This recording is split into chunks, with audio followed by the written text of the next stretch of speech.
Hello and welcome to my video. Today I want to do something that is a bit casual, a bit fun, and that is book tag. And as always, book tags are always going to be about the video creator talking about themselves, and I think that's probably why tags are fun, because I could talk about myself. Anyway, for this video, the title is going to be called The Nimrod Book Tag, and I think this book tag was originally created by Mayberry Bookclub, and I will link the original video down below in the description. I was tagged by Shawn the Book Maniac, and I will also link Shawn's video down in the description as well, so you can check all of those out.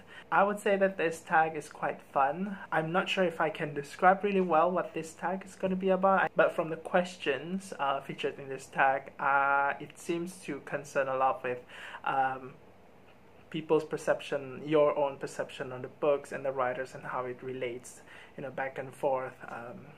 You know what, I suck at that, so let's just go to the question, and I think you'll kind of see what the theme is going to be about in this tag video. So, first question, book that made me feel stupid.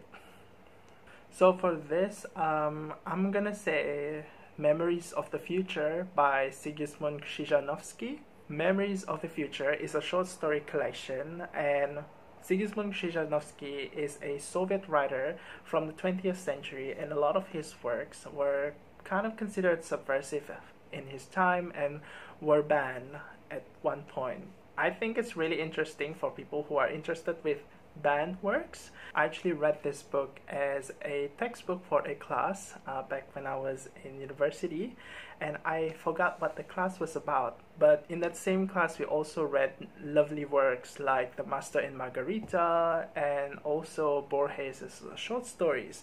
And I thought that those two works were great, they were fun to read, and I learned a lot from those. But in comparison, I'd say Memories of the Future by Krzhizhanovsky was just a little bit too difficult for me to understand. The writing was abstract, very surreal, quite philosophical, but I think the main reason why I just couldn't get into the stories is that I just couldn't get into the story. I couldn't understand the story. I just couldn't feel the stories in it.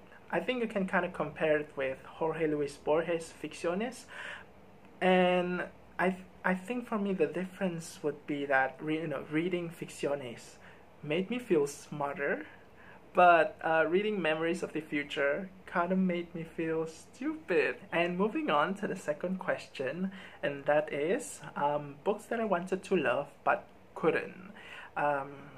I have quite a few experience with this kind of situation where I want to love the book for one reason or another, but I just find myself recoiling from it. So,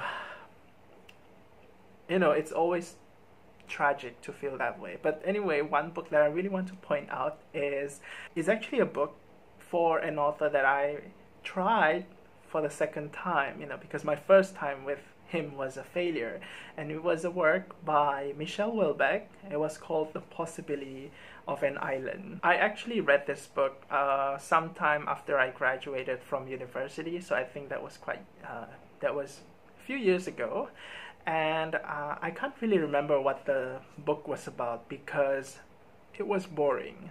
The bit that I find interesting with that book was the scene with the sci-fi-ish element, this scene that takes place in the far future, and I thought that was really cool. But now that I'm talking about it, I can't really remember what was the book about, because it was just so difficult to get into, not because of the writing, but it's just kind of dry for me, and I thought that the main character was just so unsympathetic. I can't remember anything else, but I could remember that the character was just so unlikable. I find him so annoying, and that's why after reading that book, halfway through it, I just dropped it. And moving on to the next question, and the third one is the opposite. What was the book that I wanted to hate? It's kind of weird.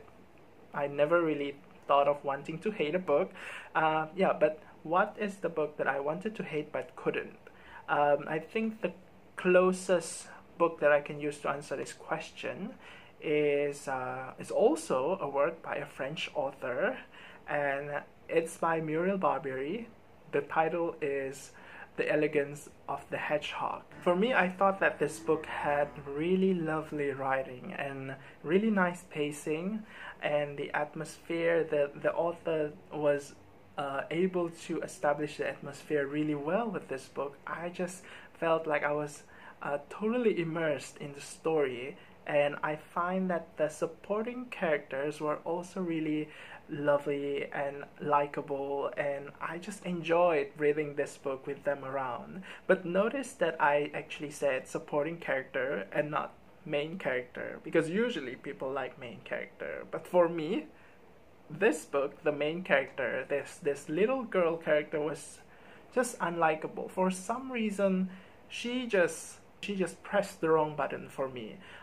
I think she's kind of pompous, a bit arrogant in her own intelligent way, and I don't know, sometimes I just find her a little bit condescending just because she's really smart. Because of that, I actually wouldn't mind hating this book, but because of other reasons that this book was actually quite lovely, I just liked it. And the main character can screw themselves, but I just liked the rest of this book. I liked it so much that I actually ended up reading another book by Muriel Barberry as well, and it's called Gourmet Rhapsody, and that one was okay, not as good as The Elegance of the Hedgehog, but it was quite a pleasant read as well. So reading The Elegance of the Hedgehog was overall a good experience for me. And then we talk about the fourth question, and it is books that I no longer enjoy.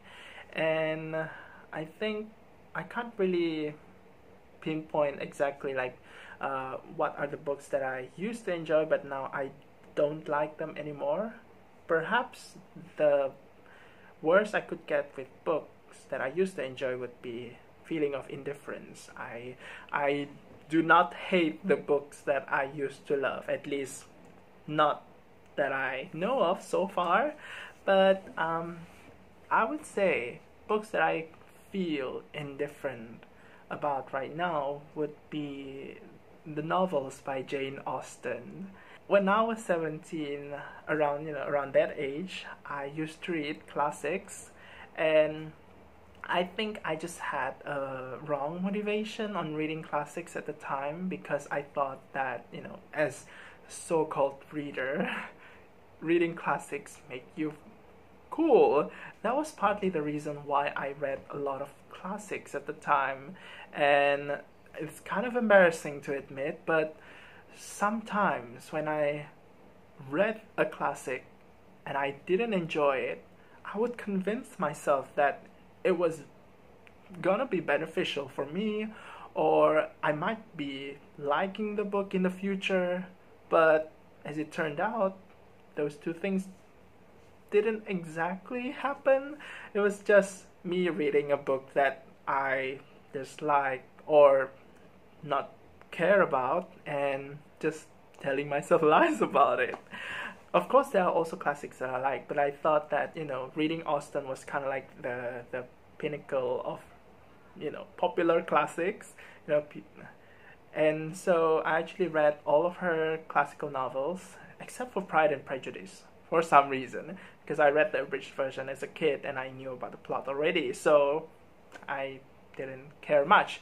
But now when I think back about the Austen novels, I find them to be not super interesting. At that time, I liked reading them, even though I had wrong motivation, but part of me also kind of liked it a little bit, but now it just, total indifference from me. Fifth question, books that won me over on rereading. So I'm not a rereader. I don't really enjoy rereading, and so I certainly do not have much experience rereading an entire book, and especially the one that I didn't like before. However, I do have experience on trying to read a book a few times, because sometimes when I start a book, I just find myself difficult to get into it because of.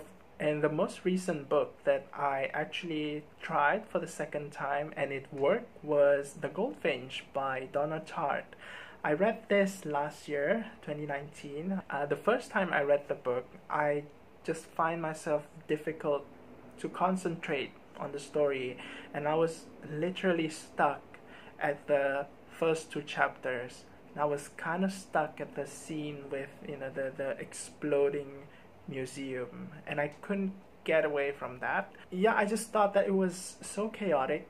It was really difficult to pay attention to details and to the story at the same time, because in real life I was not exactly at the most peaceful state of mind as well. So yeah, it was quite difficult for me to read that book.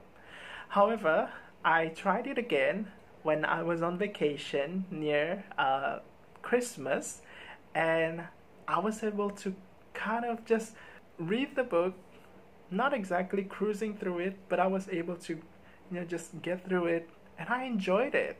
And what made it much better was when I get to the scene where the character is in Netherlands, and it happened to be Christmas at that time, my place, my world, and it felt like it was the right time to read the book. The character was experiencing Christmas and I was experiencing Christmas, and it just felt like the right book at the right time, and it was so magical. And at the same time, I wasn't really interrupted by work, so I was able to concentrate on this book. So everything just fell into place. It was so nice. The sixth book, The sixth question is quite an interesting one. It's books that I love by a writer I dislike as a person. And I find it really interesting because I typically do not do research on the author I'm reading. Usually just focus on the books themselves. I don't focus on the writer. So even if the writer is kind of a person I would dislike in real life, I wouldn't know, because I just don't care. So I don't have a lot of books that I can use as an example for this question, and so I'm just gonna twist it a little bit. Maybe books that I love, but written by an author that has kind of a weird opinion that I just kind of disagree with. And I would point out Dante's Inferno. When I read this book, I was actually 15 years old, so I wasn't really reading it deeply, and I didn't really care about this whole cultural significance, historical significance of this book. All the references there, I just didn't really care about that much, because 15-year-old me was more fascinated by how hell is so orderly and so conceptual, and everything was just placed really nicely. Everyone was literally categorized according to the sins that they did. So it was, when you think about it that way, it's kind of weird, but the book was interesting for 15-year-old me, so that's why I read it. And I liked it. There was a lot of really symbolic stuff. How it is for a 15-year-old to see this kind of stuff. It's I think I'm gonna experience this book differently in this age, but yeah, 15-year-old me was weird. Anyway, I got to this point where the narrator mentioned this whole thing about figures in Islam, and I think that bit kind of surprised me a little bit, because I'm not a Muslim myself, and neither am I a super religious person, but I just find it a bit weird for someone to have negative opinions on any kind of religions. I mean, a lot of people have that kind of opinions, it's fine, but it seems like this book, it was depicted really violently, and it was just weird. But then again, that didn't really detract from the experience of reading Inferno, because overall this book was just nice, it was awesome. And I enjoyed reading it all the way until the end. It's just that part kind of made me feel awkward a little bit, but then again, it's not like the author was expected to be politically correct at his time. I mean, he wrote this in 13th century, I think, so it was a different time. So for the seventh question, it's kind of similar, but it's twisted a little bit. The opposite, it's books that I dislike by a writer that I like as a person. Now, because I don't really research writer's life, I wouldn't say that I like the writer as a person. However, there are some modern writers that I kind of follow in Instagram, and just, you know, when I cruise through my feeds, I just kind of saw their posts and stuff like that. And this happened very recently. I just dropped a book by this writer. The book is called The Mistress of Spices, and it's by Chitra, Banerjee, Divakaruni. I came to this book with like really great expectations because I thought that the concept was really fun and wonderful, but I thought that the writing was just not great. It was trying to be edgy, or it just didn't work for me. I mean, the writing just didn't work. But, you know, talking about Instagram and the author's Instagram and stuff like that, sometimes I would come across her post on Instagram, and I thought that her posts are really cool because this author posts a lot of, you know, food pictures, which are always great. She posts a lot of stuff that she cooks, and I thought that's kind of awesome. Overall, from the Instagram posts, she seemed like a nice person. But this book just didn't work for me because I just didn't like it. It was kind of badly written, unfortunately. And the last question is books that I still want to love one day. You know, I'm not sure if it's due to my age or not, or my life experience or whatever, but I just couldn't seem to get through Houellebecq's books. I first read his book when I was 15. It was Atomized. I just couldn't get to it. Like, it felt adult, of course, but I'm pretty sure I read other adult books as well, and I kind of like those books. But his books were just, it felt like it didn't work for me. I'm not sure if in the future that I might come across books from him that I like, but I mean, maybe it could happen in the future. For some reason, I still have this interest in reading his stuff because I know that, you know, from reading The Possibility of an Island, I know that, you know, that book at least had some really interesting concepts that are really worth it to explore. Maybe I just wasn't at a good place to appreciate that book. Maybe there are gonna be other books from him that I'm gonna like in the future. So I think, who knows? I might discover more stuff by him, and I might discover stuff that I like. So yeah, for that question, I would say books by Houellebecq. Yeah, so that's it from me for this book tag video. I thought that this tag questions were really fun and interesting, and it kind of helped me to dive deeper into my reading history and learn more about myself and about my, you know, the books that I read before. And I think it kind of gave me an insight of who I was as a reader back then, and I was definitely a weird reader as a kid or as a teenager. So yeah, it was strange. Anyway, I hope to see you again in another video, and until then, bye bye.